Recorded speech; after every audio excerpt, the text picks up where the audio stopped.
And now let's turn our attention to the West African nation of Niger.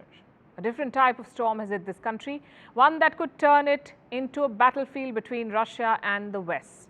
I'll explain why in a moment, but first a quick primer. Meet the president of Niger. His name is Mohamed Bazoum. Last week, his presidential guard put him under arrest. Then the military declared they are in charge. Basically, it was a coup. The fourth since the country's independence some 6 decades ago. We covered this last week. But over the past few days, there have been new developments. Other countries have entered the picture. West African nations have issued an ultimatum. They say the president, Bazoum, should be reinstated in 15 days, else they will intervene militarily. The country of Chad is a neighbor of Niger. Their president is visiting. He's talking to the military leaders who pulled off the coup. Meanwhile, the French embassy in Niger has also come under attack. Supporters of the coup threw stones at the embassy. They even tried to start a fire outside the compound and burned the French flag outside the building. What explains this protest? Well, Niger was once a French colony. French forces are still deployed in the country. The protesters want them to leave. They blame France for their problems, for the state of insecurity in Niger and for the rampant militancy in West Africa. And amid all of this, something very interesting was observed. Listen, look at this in fact. Supporters of the coup were seen carrying Russian flags.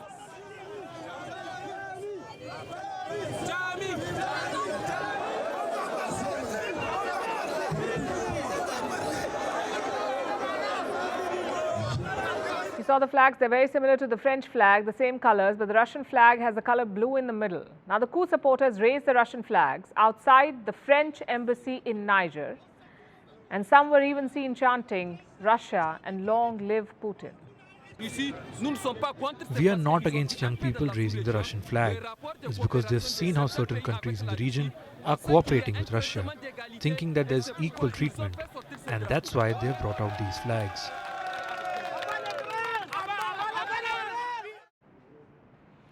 So is Russia supporting the coup in Niger? Is it in lockstep with the country's military? If not the Kremlin directly, what about the Wagner mercenary group? Are they supporting these generals in Niger? So far, there have been mixed signals. Russia's Foreign Minister Sergei Lavrov has issued a statement. He has called for a return to constitutional order in Niger. Earlier today, the Kremlin called for restraint from all sides. Russian President Putin said Russia is against coups. And this was yesterday during Russia's Africa summit, but Putin was quick to conflate the situation in Niger with what was happening in Ukraine. You said, dear colleagues, that we are against coup d'etat. I am in full agreement. We too are against coups d'etat. But the other problem that led to today's crisis is the coup d'etat in Ukraine in 2014. That specifically was an unconstitutional, armed and bloody state coup, which the Western countries actively supported.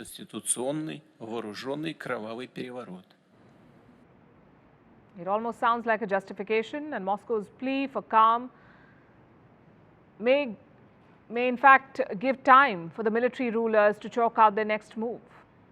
Then there's the Wagner group. Their chief, Yevgeny Prigozhin, has supported this coup in Niger. An audio message was released on a social account linked to Wagner. And here, Prigozhin called the coup a good thing. He even offered the support of Wagner troops. He said his troops could restore order in the country. Now, it's unclear how closely Wagner forces and Russia are aligned in this. So far, there is no evidence of Wagner troops working in Niger. This is what the US said on Thursday. To your question about Russia, Putin, I know there's been question about Wagner Group as well. Until now, we have not seen incredible indications of Russian or Wagner involvement. But Wagner troops are active just across the border in the neighboring country of Mali.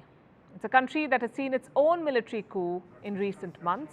And Mali's military junta has also blamed the French for their problems. Last year, they expelled French troops from Mali. They burnt down the French embassy, and they've been working closely with Russia and Wagner ever since.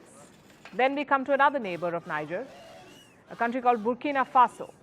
It saw the exact same scenario play out, a military coup where France was blamed and the generals aligned with Russia. Niger seems to be going down the same road. We want them to link cooperation ties with Mali and Burkina, with whom we share the common enemy. to combat the terrorism raging in the Sahel. Mali, Burkina Faso, Niger. 3 countries, one story. Elected governments ousted on the same pretext, their failure to deal with militancy. The region is also known as the Sahel. It is home to many extremist groups. The ISIS, Al-Qaeda, Boko Haram, they've all been operating here for years. The Sahel region has seen 7 coups in the last 3 years. And with every coup, the country shifts towards Moscow and away from the West. The West in general, and France in particular, become the enemy. Now again, there's nothing suggesting Russia's involvement in the Niger coup yet. But there's no doubt that Moscow benefits from what's happening. It keeps getting new authoritarian allies in West Africa, and this makes the region a new arena for Putin to fight the West.